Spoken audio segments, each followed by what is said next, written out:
ایسو ہمارے خدا یسوع مسیح کا فضل ہمیشہ ہم سبوں کے ساتھ ہوتا رہے۔ آمد کے دن اور خوشی کا ہفتہ، جو کیا ہم جانتے ہیں کہ جو خوشی ہمیں خدا ثالوث نے بخشی ہے، یعنی خدا باپ، خدا بیٹے اور خدا روح القدس نے، اور جو خوشی خدا ان کے پاک کلام سے ہمیں حاصل ہے اور ایمانداروں کی گواہیوں کے وسیلہ سے اس کی وسعت جو ہے وہ لا انتہا ہے۔ ہم اس کی وسعت کے کنارے کو پا نہیں سکتے، کیونکہ جو خوشی ہمیں خدا کی طرف سے حاصل ہوئی ہے ہمارے خدا یسوع مسیح کے وسیلہ سے، وہ دائمی ہے اور ابدی ہے، اور اس میں ہماری زندگی کے ہر ایک پہلو آ جاتے ہیں اور ہم ہر ایک پہلوؤں میں خداوند میں خوش و خرم رہتے ہیں۔ اگر ہمارے پاس کچھ نہ ہو تو بھی ہم خداوند میں خوشی محسوس کرتے ہیں، اپنی بے روزگاری میں بھی، اپنی افسردگی میں بھی۔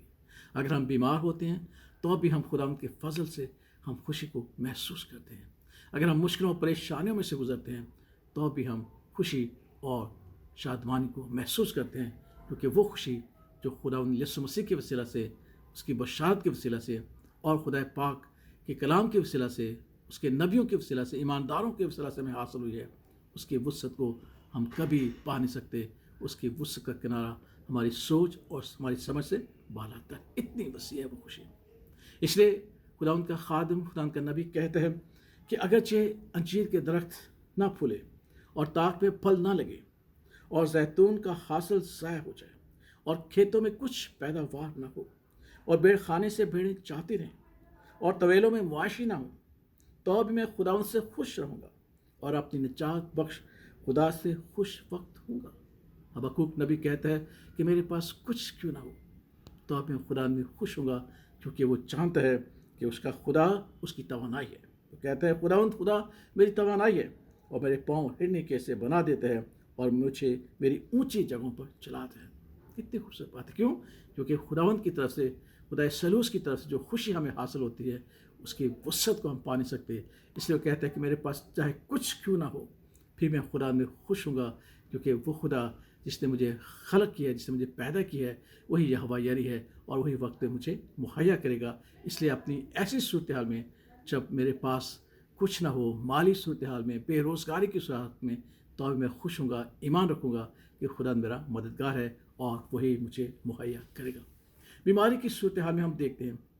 مقدس پالس رسول،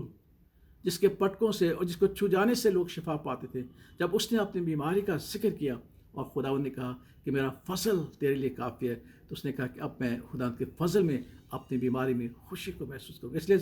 جب ہم بیمار بھی ہوں تو بھی اس خوشی کو جو خداوند کے وسیلہ سے ہمیں حاصل ہوئی ہے، اس میں خوشی اور شادمانی کو محسوس کریں، کیونکہ اس کا فضل ہمارے لیے کافی ہے، کیونکہ ہم جانتے ہیں کہ ہمارا خداوند شافی خدا ہے اور ہمیں شفا دینے کی قدرت رکھتا ہے۔ اذیتیں، مشکلیں اور پریشانیاں ہماری زندگی میں آتی جاتی رہتی ہیں، حتی الوصال تک، ہم یہاں تک کہ موت کے دہانے تک پہنچ جاتے ہیں، تو بھی خدا کا پاک کلام کہتا ہے، خدا ان کے خادم اور خدا ان کے بندوں کا ایمان ہے کہ وہ خوش رہتے ہیں۔ زبور نویس بھی یہی کہتا ہے کہ اگر تیری شریعت میں، اگر تیرے کلام میں میری خوشنودی نہ ہوتی تو میں اپنی مصیبت میں ہلاک ہو جاتا۔ مقدس پالس بھی یہی کہتا ہے کہ بھائیو، میں نے یہودیوں سے 5 بار ایک کم 40 کوڑے کھائے، 3 بار بیعت لگے، 1 بار پتھروں سے مارا گیا، سنسار کیا گیا، 2 بار جہاز ٹوٹنے کی مشکل میں، کئی مرتبہ خطروں میں پڑا رہا۔ اپنوں کی جو تھی وہ محبت مجھے نہیں ملی، انہوں نے مجھے ریجیکٹ کر دیا۔ ساری اذیتوں کو میں نے برداشت کیا،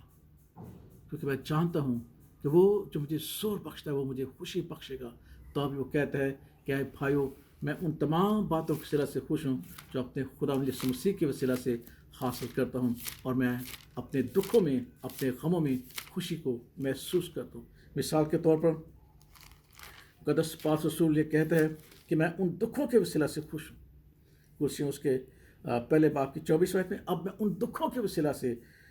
خوش ہوں جو تمہاری خاطر اٹھاتا ہوں، اور مسیح کی مصیبتوں کی کمی اس کے بدن یعنی کلیسے خاطر اپنے جسم میں پوری، اپنے دکھوں میں بھی خوش ہوں، کیونکہ وہ ایسی خوشی کو محسوس کرتا ہے جو اس کے لیے نہایت ہی وسیع ہے اور اس کی وسعت کو پا نہیں سکتا۔ اس لیے وہ کہتا ہے کہ اے عزیزو، ہمیں ہر وقت خوش رہنا چاہیے۔ اس لیے وہ کہتا ہے خداوند میں ہر وقت خوش رہو،